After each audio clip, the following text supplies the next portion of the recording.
Pernah dengar soal internet rakyat? Katanya ini layanan internet baru yang bisa mengubah cara kita semua terhubung di Indonesia. Apa sih sebenarnya ini? Dan kenapa kita perlu peduli? Yuk kita bedah bareng-bareng. Oke, kita mulai dari gambar ini. Kelihatannya sih cuma perangkat biasa ya, tapi pertanyaannya besar. Apa mungkin alat sekecil ini bisa jadi jawaban buat masalah internet cepat dan terjangkau di seluruh pelosok Indonesia? Biar kita semua paham betul, kita akan bahas 5 hal. Mulai dari kenapa ini dibutuhkan, terus teknologinya apa, siapa aja yang terlibat, di mana kita bisa dapatkan, dan yang paling penting, apa dampaknya buat kita semua. Sip, kita masuk ke bagian pertama. Untuk ngerti kenapa internet rakyat ini jadi heboh, kita harus lihat dulu masalah besar yang coba diselesaikan. Kita semua kan tahu ya, Indonesia itu negara kepulauan. Narik kabel fiber optik ke setiap rumah itu bukan cuma mahal, tapi juga susah banget, apalagi di daerah-daerah terpencil. Nah, inilah yang bikin adanya kesenjangan digital. Dan disinilah internet rakyat masuk sebagai alternatif yang cerdas. Layanan ini memang dirancang khusus buat ngelewatin rintangan geografis dan biaya yang selama ini jadi masalah utama. Lanjut ya, sekarang kita intip dapurnya. Gimana sih cara kerjanya? Teknologi apa yang dipakai sampai bisa begitu? Namanya FWA 5G. Gampangnya gini deh, bayangin ada sinyal radio super kuat yang ditembakkan langsung ke modem khusus di rumah kamu. Jadi, nggak perlu lagi tuh ada galian kabel ke rumah. Simple kan?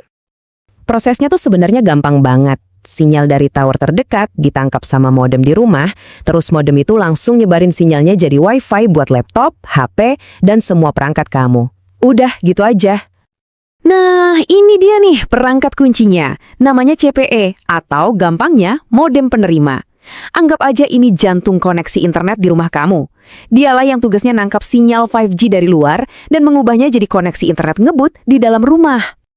Dan ini bukan modem kaleng-kaleng loh, speknya canggih, performa Wi-Fi-nya kencang, antenanya kuat nangkep sinyal, kemasannya ramah lingkungan, dan teknologinya juga terbuka buat yang suka ngoprek.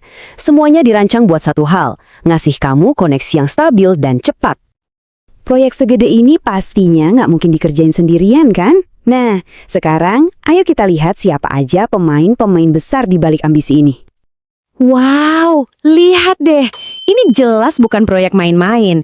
Ini adalah kolaborasi raksasa yang melibatkan banyak banget perusahaan teknologi top, baik dari dalam negeri maupun luar negeri.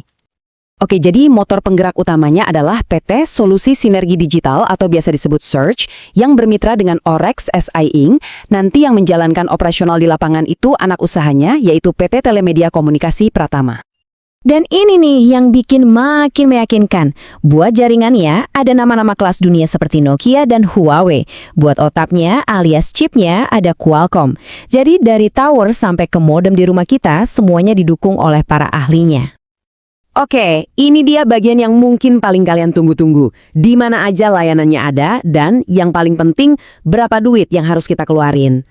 Jadi, untuk tahap awal, fokusnya ada di area yang ditandai merah di peta ini. Kelihatan ya, sebagian besar ada di Pulau Jawa, Bali, dan beberapa titik strategis lainnya di wilayah timur Indonesia. Lebih detailnya, fase pertama ini menyasar Pulau Jawa dan Bali. Mereka juga udah gandeng 26 distributor lokal buat mastiin perangkat dan layanannya gampang didapat oleh masyarakat di sana. Dan sekarang, soal harga. Siap-siap ya, harga langganan per bulannya dimulai dari cuma Rp100.000. Iya, beneran Rp100.000. Ini sih terjangkal banget. Tentu saja ada beberapa pilihan paket. Rentang harga lengkapnya itu antara Rp100.000 sampai Rp375.000 per bulan. Tinggal disesuaikan aja sama kebutuhan kecepatan internet kamu. Nah, di bagian terakhir ini, mari kita rangkum semuanya. Apa sih arti dari semua ini buat kita sebagai masyarakat Indonesia? Kutipan dari Pak Wamenkominfo ini kayaknya udah merangkum semuanya dengan pas banget. Tujuannya tuh jelas, internet cepat dan terjangkau untuk semua tanpa perlu ribet nunggu instalasi kabel yang lama dan mahal. Jadi intinya adalah ini, internet rakyat ini bisa jadi harapan baru buat jutaan orang di daerah pedesaan, pegunungan, atau pinggiran kota yang selama ini susah banget dapat koneksi internet yang layak. Potensinya sih luar biasa, Tapi pertanyaan terbesarnya masih ada. Apakah internet rakyat ini benar-benar akan berhasil menyatukan Indonesia secara digital? Jawabannya mungkin bukan cuma soal teknologi, tapi juga soal masa depan kita bersama. Kita lihat saja nanti.